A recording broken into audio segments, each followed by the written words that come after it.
I wonder if anybody quit guitar after trying to play this. Alright everyone, I've been waiting a long time to do this video. It's another Bad Tab series video, except this time I'm going to be going off of a guitar magazine instead of a book. Back in the day, we didn't have the internet to learn from, so a lot of the times I had to wait for the next issue of a guitar magazine to come out to learn new songs and new techniques. So this one's really special to me because I remember this exact issue.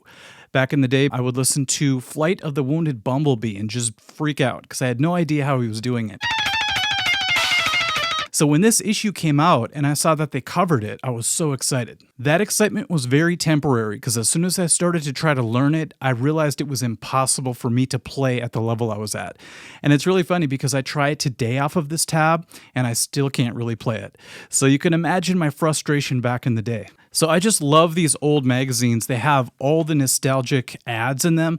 So right off the bat, you have the Shrapnel Shredder catalog. So you can buy all these albums from all these solo artists. Of course, you have your artist endorsements. We have Reb Beach and Zakk Wylde selling you things. Of course, you have to have an ad for GIT. Back then, Guitar Institute of Technology was so huge, so we had to have an ad. My favorite is the Metal Method series. So we have Jim Gillette, the vocalist, and Doug Marks, the guitar player. It's so classic. You always needed a blue steel ad of some kind, so you got that. Of course, the Perfect Pitch guy was in every magazine. I think he's still doing it up as well. And then at the very back, we have the classic ADA ad, which was a very popular guitar preamp. But obviously, the main reason I wanted this magazine was for the transcription of one of my favorite Nuno solos, which is Flight of the Wounded Bumblebee, transcribed by Dave Whitehill. Now, here's the tragedy of it. He was not aware that Nuno Bettencourt actually used a delay pedal and did this thing called a dotted eighth note delay trick. And I've covered it many times, so you can check that out on other videos. But he went the hard way, and he actually transcribed it as if there was no delay happening. So he transcribes it so you could play it without a delay, and it's just bonkers. And just like all this Bad Tab, whenever you play the real version, it's way easier than the Bad Tab versions of it. That's what's so frustrating. So let's get right into it. Today, my page holder is going to be one of these old school zip discs. Do you guys remember these at all? I was like, oh my God, 100 megabytes. I can't believe it. So the way I'll do this today is I'll play what the magazine tells me to play.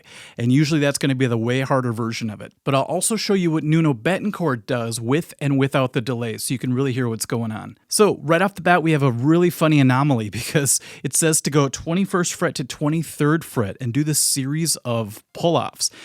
And if you know Nuno Bettencourt's signature guitar, he doesn't even have a 23rd fret. So I thought that was kind of funny. But it says to go like this.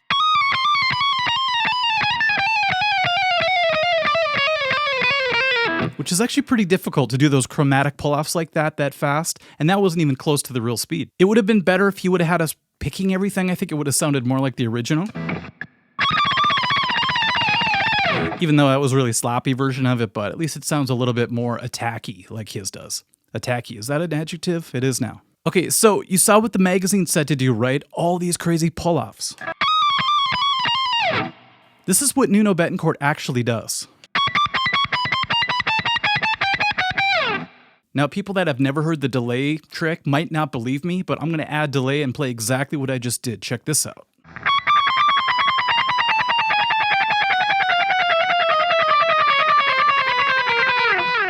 Isn't that crazy? I remember being young and trying to learn this and already being frustrated, like, wow, this is way harder than I thought it was going to be.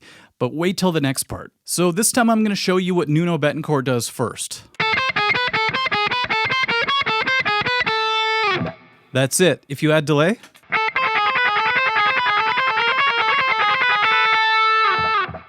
Sounds way cooler. What does the magazine say to do? Let's see.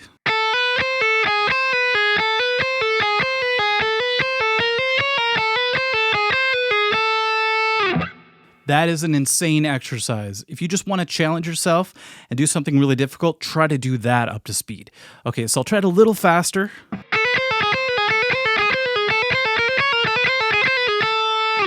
It's about as fast as I can go. Right about there, I started to give up back in the day. I didn't give up very easily. I mean, my first book ever was Joe Satriani Flying in a Blue Dream, so I was used to a pretty high level of things to attempt. But this was just freaking me out. All right, let's do the next part. So here's what Nuno Bettencourt really does.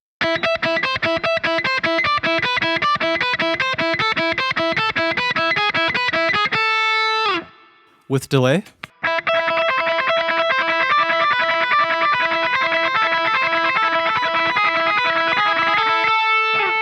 Sounds like it could be like an Alan Parsons type thing.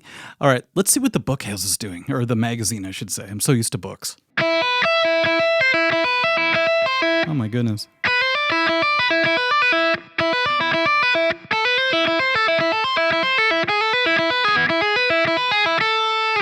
It's actually kind of cool, even though it's very difficult. It kind of reminds me of Wake Up Dead, the Dave Mustaine pull-off trick thing. Something like that. Anyway, it's kind of that same back and forth pull-off type feel.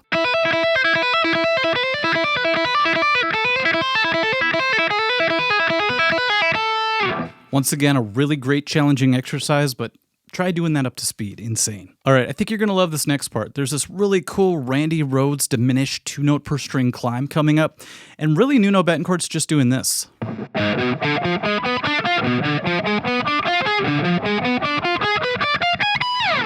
With delay.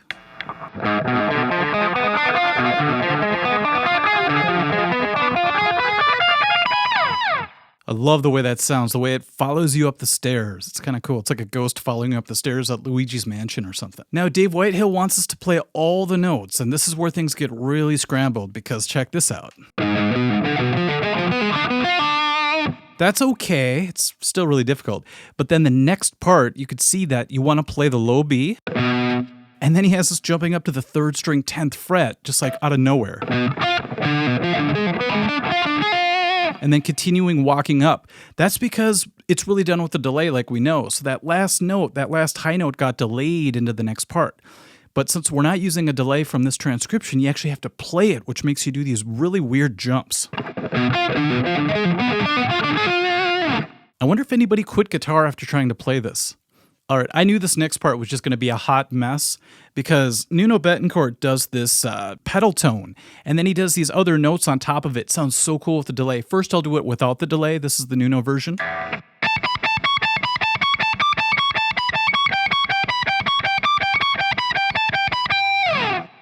All right, can you already sense trouble coming up? Let's add the delay.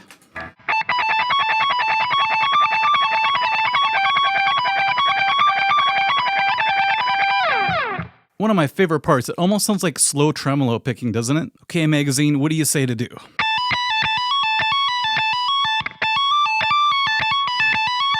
Ouch. That's pretty insane how you have to reach up that high, but it gets worse.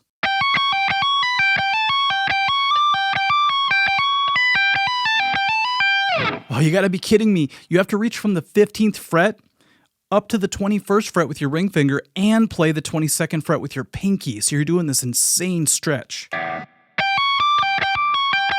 I think I pulled something there.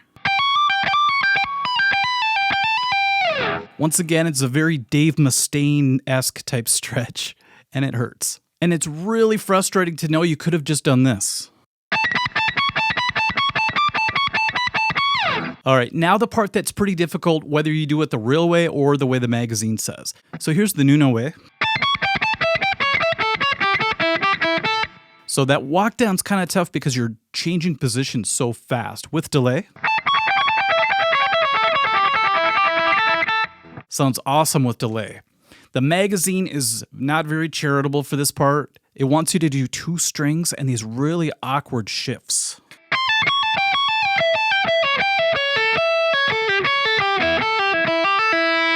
I could barely get through that. Let me try one more time.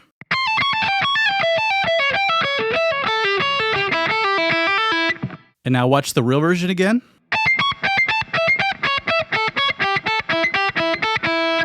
All right, we made it all the way up to the tapping part. You guys notice I'm just jumping from part to part. Basically, I'm not really doing the entire thing. That would take me forever to try to learn, and I don't want to learn the whole thing the wrong way because I already tried when I was young. All right, so this next part gets interesting because now there's a tap going on. So the actual tap is like this.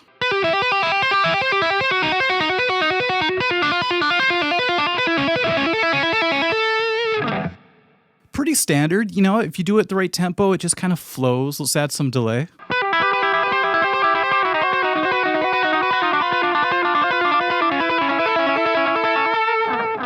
Do you hear how the delay comes back and starts to harmonize with you in time? That is so sweet. And in the transcription, Dave Whitehill actually does do the harmony guitar part, so he kind of figured it was two guitars doing it. But here's where it goes completely off the rails. Because the delay is actually in the real recording, he thinks that Nuno is actually tapping twice really fast. And this is really tough to do because if you just tap really quick with one finger, it doesn't sound right at all. See that tick-a-dee, it kind of has that stutter to it. So I had to come up with kind of a workaround back when I was younger. So I started to tap with my ring finger and then my middle finger to get a fast double tap. So instead of just your middle finger doing double tapping, which you have to do quite a bit in this, I would go like this. See, I'm kind of using like 8-finger tapping techniques a little bit. So I'm holding my pick, I'm using my middle finger and ring finger to do that.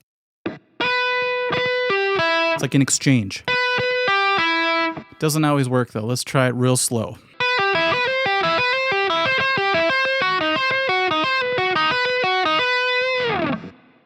And now my ring finger is going to hurt really bad tomorrow. I just know it. Isn't that insane? Now imagine me just starting on guitar trying to do that technique. Now we're going to jump to the end, and this is where Dave actually got it right because it's just a tapping version of the diminished climb.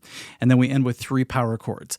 With the delay though, it harmonizes itself. He has it transcribed as another guitar harmonizing with it, so that's incorrect, but the notes are right. So here's what we have.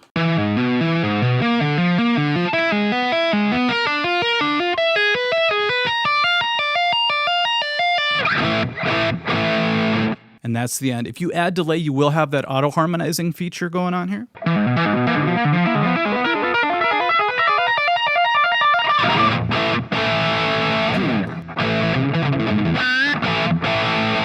believe that's the next riff. So let me know in the comments section if you ever came across this transcription. My heart goes out to Dave Whitehill because that must have been so much work to try to figure out every single note, most likely not knowing what Nuno was actually doing with that delay trick. Now, is it possible that he knew about the delay trick? He just wanted to make this playable for people that didn't have any effects?